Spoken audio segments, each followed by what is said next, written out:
बच्चे देखो, कल आपका हिंदी का पेपर है और हम इस वीडियो में ऐसे 5 प्रश्नों के बारे में बात करेंगे जो आपको निश्चित रूप से पेपर में मिल सकते हैं। तो बच्चे, आप इस वीडियो को देखकर अगर आपने पहले बहुत कुछ पढ़ रखा है तो फिर तो आपको इस वीडियो की ज़रूरत नहीं है। आप अपना समय ख़राब ना करें। लेकिन आप किन्हीं भी कारणवश आप हिंदी नहीं पढ़ पाए हैं तो बच्चे, आपके लिए ये वीडियो बहुत ही महत्वपूर्ण होने वाली है। इसलिए वीडियो पूरी देखें, क्योंकि बच्चे अगर आज भी आपके पास समय नहीं है पढ़ने के लिए तो फिर आप जीवन में कुछ नहीं कर सकते। तो बच्चे, वीडियो पूरी देखें। तो सबसे पहले क्वेश्चन के बारे में जो मैं बात करने जा रहा हूँ, ऐसा नहीं है सबसे पहले यही आएगा पेपर में, लेकिन आएगा, इससे संबंधित आएगा प्रश्न, तो उसके बारे में बात करेंगे। तो बच्चे, क्वेश्चन इस प्रकार आता है कि आपको वो कोई भी टॉपिक देगा जिसके ऊपर विज्ञापन लिखने के लिए बोलेगा। तो आपको विज्ञापन कैसे लिखना, रटना नहीं है बच्चे, रटने के लिए समय नहीं है। सिर्फ आपको समझना है कि लिखना कैसे है, ट्रिक है ये लिखने की।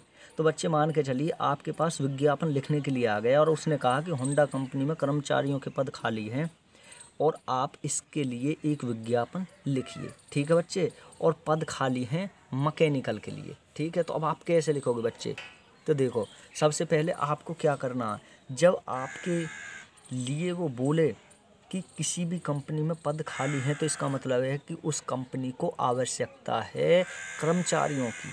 ठीक है, तो आप आवश्यकता लिखेंगे और उसमें फिर आप क्या लिखेंगे बच्चे? उसमें आप लिखेंगे कि जैसे होंडा कंपनी है बच्चे, ज़रूर थोड़ी होंडा, ये तो हमने अपनी तरफ से लिख दिया, कुछ भी आ सकता है, वो कुछ भी दे सकता है। तो मान के चलिए हम होंडा कंपनी में ही मान रहे हैं कि इसमें कर्मचारियों की ज़रूरत है। तो बच्चे कैसे लिखेंगे? आप लिखोगे कि होंडा, यानी होंडा होंडा प्राइवेट कंपनी में, यानी होंडा प्राइवेट कंपनी में। ठीक है बच्चे, होंडा प्राइवेट कंपनी में, होंडा प्राइवेट कंपनी में। ठीक है बच्चे, ध्यान से देखना, बिल्कुल ऐसे ही लिखना। 5 कर्मचारियों की आवश्यकता है। होंडा प्राइवेट कंपनी में 5 कर्मचारियों की आवश्यकता है। रटना नहीं है बच्चे, बिल्कुल समझना।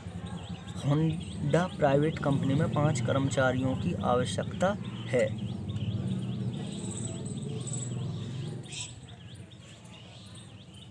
आवश्यकता है। ठीक है, बिल्कुल ऐसे ही लिखना, कुछ भी बदलना नहीं है। ठीक है, जो अब किस कार्य के लिए ज़रूरत है वो भी तो लिखोगे बच्चे। तो होंडा प्राइवेट कंपनी में 5 कर्मचारियों की आवश्यकता है जो मैकेनिकल कार्य जानते हों, जो मैकेनिकल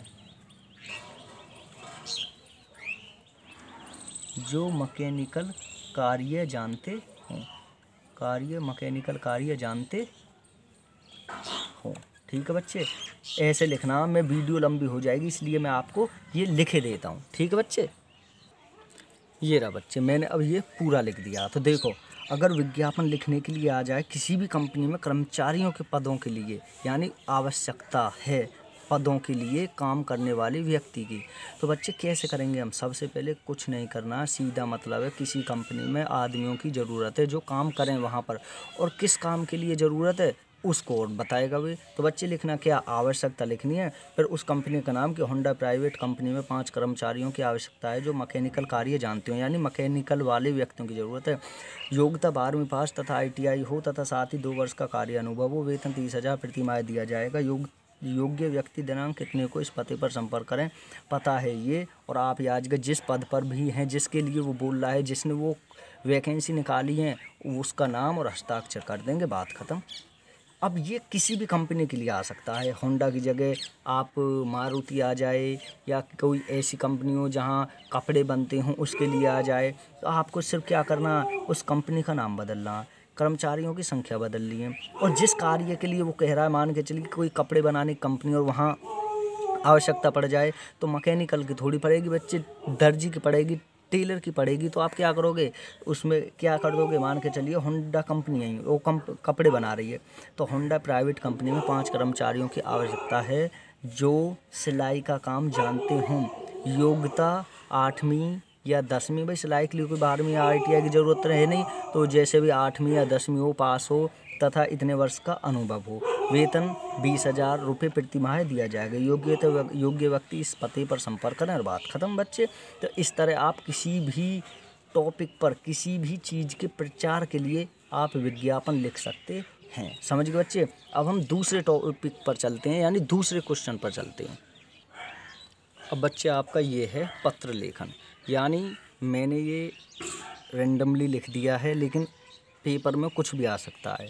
तो बच्चे मान के चलिए आपके पास पत्र लिखने के लिए प्रश्न आया है कि अपने शहर की सड़क की मरम्मत के लिए अपने यहाँ के जिलाधिकारी को पत्र लिखिए, यानी DM को पत्र लिखिए। अब ये सड़क की मरम्मत के लिए भी आ सकता है, किसी स्वास्थ्य से संबंधित समस्या के लिए भी आ सकता है कि आपके यहाँ मच्छरों का प्रकोप बहुत ज़्यादा है, अतः उसके समाधान के लिए किसी भी प्रकार के केमिकल या गैस के लिए, गैस छिड़कने के लिए या कोई भी पत्र लिखवाया जा सकता है। तो बच्चे मान के चलिए इसी पे आ जाए। तो अब हमें क्या लिखना, पत्र लिखने को रटना नहीं है बच्चे, सिर्फ प्रारूप देखना है इसकी कि ये लिखना कैसे है। तो देखो ये पत्र है, तो सबसे पहले जब आप पत्र लिखोगे तो उत्तर डालोगे, पत्र लिखोगे और लिखो जिसके लिए लिखना है उसके लिए लिखोगे कि सेवा में श्रीमान जिलाधिकारी महोदय। जिलाधिकारी के लिए लिखवा रहा है तो जिला अधिकारी लिखेंगे, और किसी और व्यक्ति के लिए लिखवा रहा है, मान के चलिए स्वास्थ्य से संबंधित आ गया तो आप स्वास्थ्य अधिकारी के लिखेंगे, अपने ज़िले का नाम डाल देंगे जिस ज़िले में भी के लिए भी वो लिखवा रहा है, ठीक है, यानी सेवा श्रीमान जिलाधिकारी महोदय गौतम बुद्ध नगर ऐसे। फिर आप विषय डालोगे, किस विषय में आप पत्र लिख रहे हैं। आप रास्ते की मरम्मत के लिख रहे हैं तो रास्ते की मरम्मत लिखेंगे, स्वास्थ्य से संबंधित लिख रहे हैं या लिख रहे हैं तो आप उसमें डाल देंगे जो भी लिखवा रहा है वो आपको इसमें दिया हुआ होगा, ठीक है बच्चे।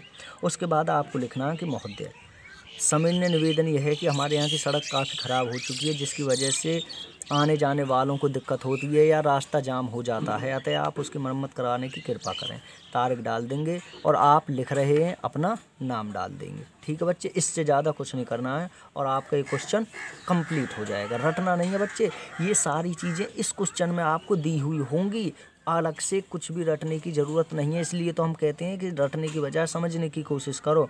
ये सारी चीज़ें इसी क्वेश्चन में दी हुई होंगी, सिर्फ आपको लिखने का तरीका पता होना चाहिए कि लिखना कैसे है। तो बच्चे आपको ऐसे लिखना है, सिर्फ चीज़ें बदल देनी है। जिलाधिकारी की जगह कुछ और आ जाए तो इसको काट देना, बाकी सब कुछ यही रखना, इसको हटा देना, ठीक है। विषय में सड़क से संबंधित आ रहा तो सड़क से संबंधित लिख दिया, और इससे अलग कुछ आ जाए, स्वास्थ्य से संबंधित आ जाए, मच्छरों को भगाने के लिए किसी केमिकल को छिड़कने के लिए आ जाए तो वो डाल देंगे। बाकी ये सब कुछ ऐसा ही रहना। यहाँ बदल दोगे आप, जैसे सड़क काफ़ी ख़राब हो चुकी है तो जैसे मच्छर भगाने के लिए आ जाए तो आप उसमें लिख दोगे कि मच्छरों का प्रकोप इस समय ज़्यादा चल रहा है, तो उनसे निजात पाने के लिए जो भी आपकी सुविधा हो सके, जिससे समाज के लिए फ़ायदा हो सके, उसको करने की कृपा करें, ऐसे लिख देंगे, बात ख़त्म। तो इस प्रकार बच्चे ये भी आपका प्रश्न पूरा हो जाएगा। अब हम अगले क्वेश्चन पर चलते हैं। अब बच्चे हमारा क्वेश्चन नंबर 3 है। आपको प्रश्न मिलेगा, इस प्रकार मिलेगा पेपर में कि आपसे वो किसी भी कार्य के लिए बायोडाटा लिखने के लिए बोलेगा। जैसे आपसे वो कह दे कि एक स्कूल है जिसमें टीचर की वैकेंसी है और आप उसके लिए अपना बायोडाटा लिखें, तो आपको बच्चे कैसे लिखना है। बायोडाटा लिखने कुछ रटना नहीं है, ये सारी चीज़ें तुम्हें खुद पता है, सिर्फ लिखने का तरीका पता होना चाहिए। बायोडाटा डालोगे, अपना नाम लिखोगे, पिता का नाम, माता का नाम, जन्म तिथि, पता, मोबाइल नंबर, ईमेल, राष्ट्रीयता, कार्यानुभव, ठीक है बच्चे। और फिर इनमें सारा कुछ भरने के बाद आप ये एक टेबल बनाओगे और उसमें आप अपने क्रम संख्या, कक्षा, वर्ष, बोर्ड, विश्वविद्यालय, विषय, प्रतिशत ऐसे लिखोगे। पहला, दूसरा, तीसरा, चौथा ऐसे नंबर डालोगे। 10वीं, 12वीं, BA, B.Ed और उसके बाद और भी कोई योग्यता हो तो उसको भी लिख देना, जैसे इसके आगे MA हो या और भी कुछ हो, B.Ed के बाद M.Ed हो, ठीक है बच्चे। और आपने 10वीं किस वर्ष में की वो लिखोगे, 12वीं किस में की वो, BA, B.Ed जिस वर्ष में की, और जिस बोर्ड से या यूनिवर्सिटी से की है उसके लिखोगे। 10वीं आपने CBSE बोर्ड से की या UP बोर्ड से की या किसी और बोर्ड से की, आपने BA कौन सी यूनिवर्सिटी से की, दिल्ली से की या आगरा से की, ऐसे लिख दोगे। कौन कौन से सब्जेक्ट थे वो लिख दोगे। ये आज के मैंने B.Ed के सब्जेक्ट आ नहीं सकते इतनी छोटी जगह में, इसलिए मैंने कॉलम खाली छोड़ दिया, आप लिख देना, ठीक है। फिर आपके कितने कितने परसेंटेज आई सारी क्लासों में वो लिख देना। और उसके बाद अन्य योग्यता में आप जो भी अन्य कुछ और कार्य जानते हो टीचिंग के अलावा तो वो लिख देना। और फिर लिख देना कि मैं प्रमाणित करता हूँ कि मेरे द्वारा दी गई सभी जानकारी सत्य हैं, और अपने हस्ताक्षर कर देना, और ये आपका पूरा बायोडाटा हो जाएगा। और बच्चे कुछ नहीं करना है, सारी चीज़ें तुम्हें खुद पता हैं, बस इनको पूरा करके लिखना है एक पेपर पर, ठीक है। और आपके बच्चा मार्क्स पूरे के पूरे मिलेंगे। सही है बच्चे। अब हम अगले क्वेश्चन पर चलते हैं। अब बच्चे देखो अगला क्वेश्चन। तो बच्चे अगला क्वेश्चन हम देख रहे हैं, और ये सबसे पहले आने वाला क्वेश्चन है, लेकिन हम ले रहे हैं इसको लास्ट में। तो बच्चे आपको वो एक पद्यांश देगा। क्या देगा? पद्यांश। और कहेगा कि इस पद्यांश को पढ़कर नीचे लिखे बहुविकल्पीय प्रश्नों के उत्तर दीजिए। तो बच्चे देखो, अगर आपने पढ़ रखा है तो आप बिल्कुल एक नज़र डालते ही इस पद्यांश पर आप समझ जाओगी कि ये किस से लिया गया है। अगर अपठित है तो भी आप समझ जाओगे, क्योंकि जो बच्चे बहुत पढ़ते हैं तो उन्होंने कुछ ना कुछ अपठित पद्यांश पढ़े होंगे पहले से ही, तो वो आसानी से उन प्रश्नों के जवाब दे देंगे। लेकिन अगर आपने नहीं पढ़ा है, किन्हीं कारण बस आप नहीं पढ़ पाए, तो बच्चे देखो इनके सही जवाब देने का सिर्फ एक ही तरीका है कि जो पद्यांश दिया हुआ है या जो गद्यांश दिया हुआ है, पद्यांश का मतलब होता है जो कविता के तरह लिखा हुआ होता है, जो पढ़ने में थोड़ा आनंद आए, और गद्यांश वो होता है जो कहानी की रूप में होता है, ठीक है।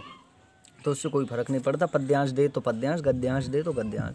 तो बच्चे हमें सिर्फ ये करना है कि जो भी पद्यांश या गद्यांश दिया हुआ है उसे हमें कम से कम 3 बार ध्यान से पढ़ना है। समझ गए बच्चे? 3 बार ध्यान से पढ़ना है, तब हमें जाके पता चल पाएगा कि इस गद्यांश में या पद्यांश में क्या बोला गया है। तब हम आने वाले आगे के क्वेश्चनों के उत्तर सही लिख पाएंगे। क्योंकि बच्चे जो गद्यांश दिया हुआ है और जिसमें से आपको प्रश्नों के उत्तर देने हैं, बच्चे वो प्रश्न उसी गद्यांश में से लिए गए होते हैं, इसलिए आपको इसे पढ़े बिना जवाब नहीं दे सकते। इसलिए इस पद्यांश को या गद्यांश को पढ़ना बहुत ज़रूरी होता है, क्योंकि वो देने वाले ने इस गद्यांश में से ही उन प्रश्नों को बनाया है, ताकि आप इसको पढ़ के उसके जवाब दे सकें। इसलिए बच्चा गद्यांश और पद्यांश के प्रश्नों के जवाब देने के लिए सबसे अच्छा तरीका यही है कि आप जो गद्यांश और पद्यांश दिए हुए हैं उनको 3 बार कम से कम अच्छे से शांत रहकर पढ़ो, और तब उन प्रश्नों के जवाब लिखने शुरू करो। समझ गए बच्चे?